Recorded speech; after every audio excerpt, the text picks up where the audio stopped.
ரஜினி ஒரு super star. தனக்கான நட்சத்திர இமேஜை காப்பாற்றுவதில் எப்போதுமே கவனமாக இருப்பார். ரகுமானோ வேறு விதமான சிந்தனைகளை கொண்டவர், புதிய தலைமுறையை சேர்ந்தவர். இவரால் எப்படி ரஜினி படத்துக்கு இசையமைக்க முடியும் என்று பலர் சந்தேகப்பட்டார்கள். இது வினோதமான காம்பினேஷன் என்று சிரித்தவர்களும் உண்டு. அதனால் முத்து படத்துக்கு பெரிய எதிர்பார்ப்பு இருந்தது. நீண்ட நாட்களுக்கு பிறகு தமிழ் திரை இசை மார்க்கெட்டில் கேசட் வாங்க ரசிகர்களுடைய கூட்டம் கூடியது என்றால் அது முத்து படத்துக்குத்தான்.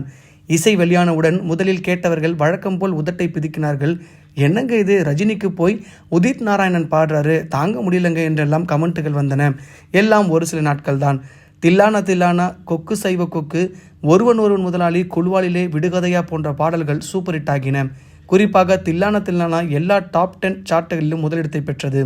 ரஜினிக்கு ஜப்பானிலும் ஏகப்பட்ட ரசிகர்களை பெற்று தந்த படம் அது. படத்தின் இசையும் பாடல்களும் அந்த ரசிகர்களையும் கவரவே தென்கிழக்கு ஆசிய நாடுகளில் ரகுமான் புகழ் பெற ஆரம்பித்தது. ஜப்பானிய ரேடியோக்கள்